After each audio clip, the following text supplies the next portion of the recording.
Bonjour Merlin, Bonjour, Manina. bienvenue à l'émission Transparence, Ah ouais, émission merci. de témoignage pour gagner en âme. Merci. Oui. Nous t'avons eu pour un temps d'enseignement et aujourd'hui nous t'avons pour que tu puisses nous partager ton témoignage. Ah ouais. Tu m'as bien piégé parce que le témoignage, justement, est sorti de façon involontaire. Je crois que c'est pendant le temps de prière.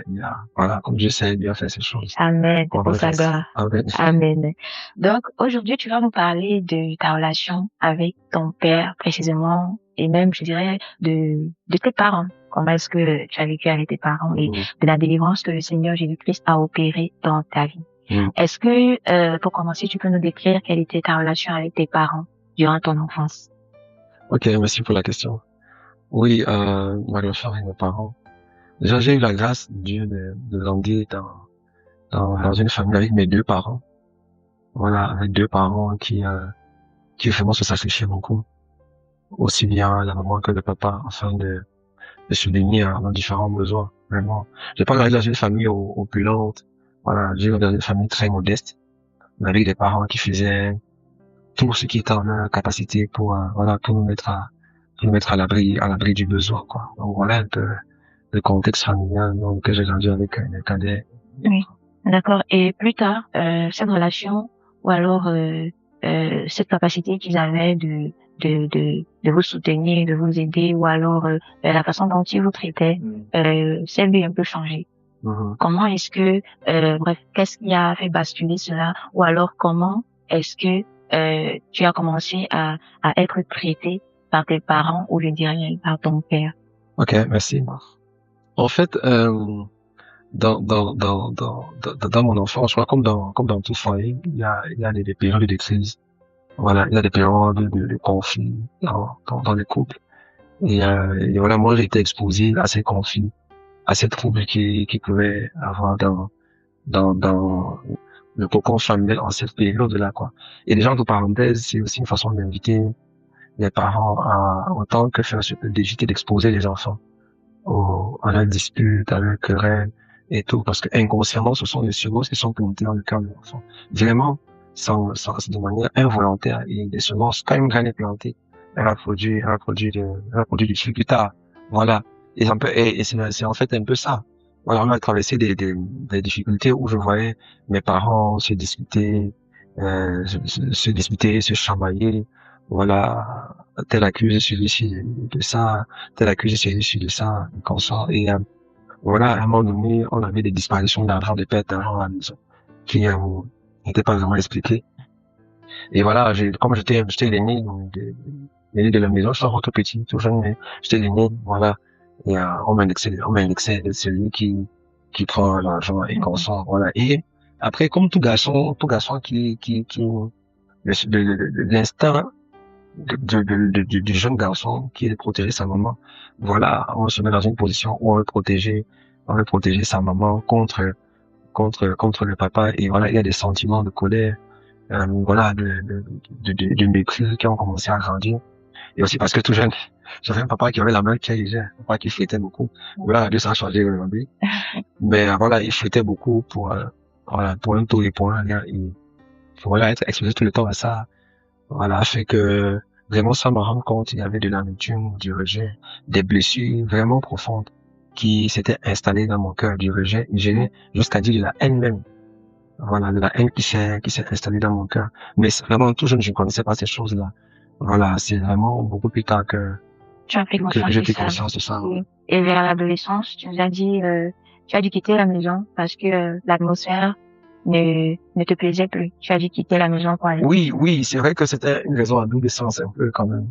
C'était pas la raison principale, mais c'était un argument.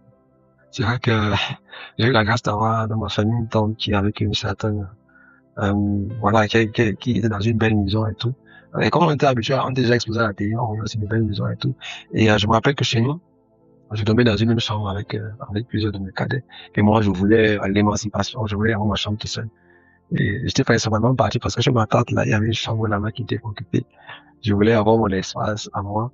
Mais au-delà de ça, c'est vrai qu'il y a aussi l'envie de pouvoir, voilà, sortir, fuir un peu la chicotte, le fouet, voilà, les paroles, le fouet physique et le fouet verbal aussi.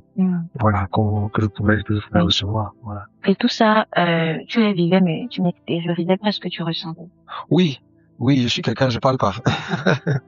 Je suis quelqu'un de quand même introverti. Je ne parle pas beaucoup de mes sentiments et de mes émotions, de ce que je ressens. Et voilà, je n'en parlais, j'ai pas souvenir en tout cas d'en avoir parlé. Plus déjà, je n'étais pas conscient de ça. J'étais pas conscient de ça. Et voilà. Et le fait d'être quelqu'un qui n'extériorisait pas a donc fait que, il y a des choses qui restaient à l'intérieur, et voilà, qui grandissaient et qui, voilà, qui s'installaient en moi vraiment de façon inconsciente. Donc, tu ne parlais pas de tes sentiments, mais toute cette haine, de manière inconsciente, tu n'avais vraiment pas conscience de ce que dans ton cœur, dans ton âme, il y a vraiment des choses qui étaient en train de grandir, d'autres qui naissaient, qui prenaient forme. Exactement, vraiment pas du tout. Mais alors pas du tout, vraiment pas du tout. Quand on n'est pas exposé à une parole qui nous permet de se rendre compte qu'on est dans les ténèbres, tu peux pas, vraiment rien. Et c'est vrai que je me souviens, il y avait je remets des gens en moi des paroles. C'est quelle histoire? Pourquoi il est comme ça? Pourquoi c'est comme ça? Pourquoi? Donc je remets, il y avait déjà une méditation négative qui se faisait à l'intérieur de moi. Mais vraiment sans que je sache que c'était des semences, des racines qui s'implantaient, voilà. C'est un peu ça. Et c'est un peu plus tard, on dira vers l'âge adulte, que entre parenthèses, il faut dire ça. Oui, entre parenthèses, lorsque tu fais la rencontre du Seigneur Jésus, c'est être confronté à Jésus. Ouais. C'est à ce moment que tu prends réellement conscience de ce qui était caché en toi. Exactement. Oui, c'est en 2017, dans ma chambre d'étudiant, quand je suis allé à Douala pour les études, que j'ai donné ma vie à Jésus déjà. J'étais en train de suivre un enseignement de ICC du pasteur Christian Sabokolo. Si j'ai bonne mémoire, c'était sur chien terre, chose neutralisée, machin. Voilà. Et c'est vraiment après avoir donné ma vie à Jésus et dans mon parcours progressif avec le Seigneur que voilà, le Seigneur a exposé les ténèbres qui étaient en moi, parce que le Seigneur est la lumière. Alors quand il vient dans les ténèbres, il met en nu tout ce qui était caché. Et c'est vraiment en cette saison-là, cette période-là, que je me suis rendu compte qu'il y avait des sentiments de colère, de mépris, de rejet, de haine envers mon père. Donc c'est vraiment là que j'ai été conscient. Et aussi parce que en ce moment j'étais exposé déjà aux enseignements de l'apôtre Ivan, voilà, de l'église sur honorer ses parents, tout. Donc la parole de Dieu est venue vraiment révéler toutes ces choses que Satan avait implantées en toi au travers de ce que ton père te faisait à toi et à tes petits frères. Oui, exactement. Soit plus on est exposé à la lumière de la parole, plus voilà, les ténèbres qui sont au-dedans de nous sont exposées, plus le Seigneur sont nos vocales, sont nos pensées, sont nos âmes. Donc c'est vraiment, plus j'étais exposé aux enseignements, aux formations qu'on faisait à l'église, et aussi à mes temps personnels, mes temps de méditation, mes temps de lecture personnelle, que vraiment, c'était vraiment un processus, ça n'a pas été fait vraiment en un coup de bâton magique, non. Mais c'était vraiment pas à pas que le Seigneur me parlait, et voilà, me disposait, j'écoutais. Voilà. C'est vraiment la parole du Seigneur, et voilà. Le fait de m'exposer à la présence de Dieu aussi, qui a permis que je puisse voir l'ampleur des ténèbres, du rejet, de la haine qui avait embrigadé mon cœur. Et lorsque tu t'es rendu compte de tout ce que tu ressentais, est-ce que tu as pu conclure qu'il y a également des choses qui se sont passées dans ta vie parce qu'il y avait ces germes, ces mauvaises graines dans ton âme? Ouais, forcément. forcément. Lorsqu'une graine est plantée, elle porte à coup sur les fruits. Ça c'est sûr. Lorsqu'une graine est plantée, elle porte les fruits. Et également, j'étais devenu quelqu'un de très violent verbalement. Très violent verbalement. De violent également. De violent parce que, étant quelqu'un qui n'extériorisait pas ses sentiments, je conservais beaucoup. Mais quand il y avait un boom, c'est-à-dire que quand quelqu'un pouvait m'offenser, je pouvais ressasser, c'est-à-dire toute la colère, toute la haine que j'ai vécue avec d'autres personnes et tout. Voilà. Donc, ça me faisait être quelqu'un de nerveux. C'est très peu. Souriant, oui, je souriais beaucoup. Mais en même temps, il y avait ce mélange d'un côté de quelqu'un de très souriant et un côté d'une personne aussi qui se fâchait beaucoup pour un tout, pour un rien, voilà, qui ne respectait pas l'autorité parentale, en fait. Voilà. Donc, voilà un peu les conséquences que... Donc, voilà. Tu as beaucoup détesté ton père, tu as beaucoup haï ton père, mais d'une manière un peu subtile, tu as manifesté et commencé à refléter ce que tu haïssais de lui. Oui, exactement. Exactement. J'ai commencé à... Parce qu'en fait, ce qu'on a vécu s'attache à notre âme. Et quoi qu'on n'aime pas, dès le moment où notre âme s'est attachée à notre âme, voilà, c'est ce qu'on va manifester. Parce que la parole déclare que l'homme est comme les pensées de son âme. C'est-à-dire que ce que je manifeste au dehors, c'est la résultante de ce qu'il y a au dedans. Donc, si c'est la colère, si c'est la haine qu'il y a au dedans, automatiquement, ça va se manifester au dehors. Mais par la grâce de Dieu, tu peux dire aujourd'hui que tu as été délivré de cela. Oui. Et que vraiment tu as su pardonner à ton père, progressivement tu as commencé à ressentir de la compassion et aujourd'hui tu peux dire que tu aimes ton père, que tu ne le vois plus comme cette personne, je vais dire quoi, horrible comme tu le voyais avant, mais aujourd'hui tu le respectes, tu l'honores parce que la parole de Dieu vraiment t'a éclairé.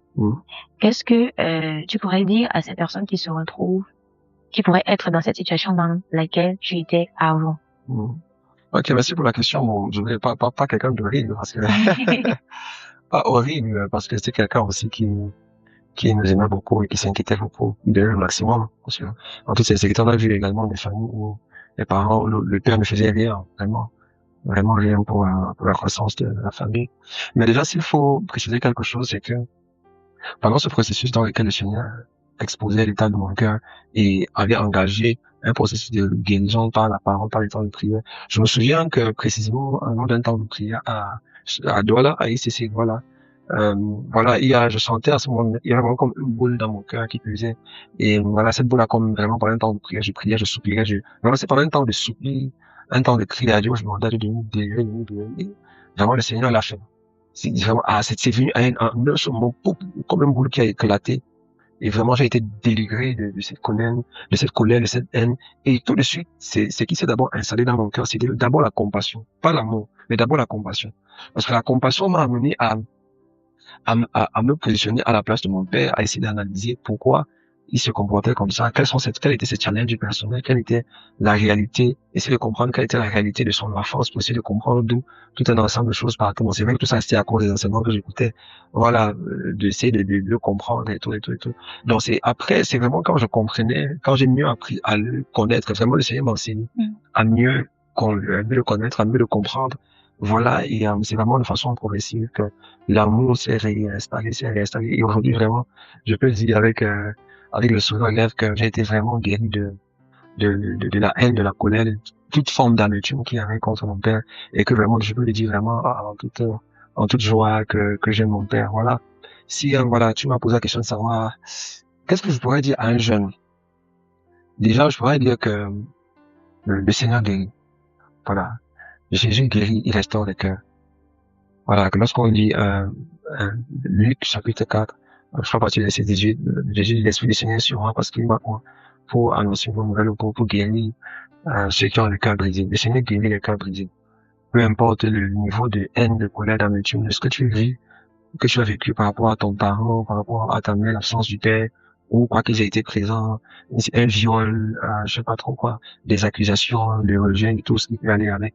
Vraiment, le Seigneur guérit. Et je t'encouragerais davantage déjà, si tu n'as pas encore donné ta vie à Jésus, déjà à le faire. Voilà.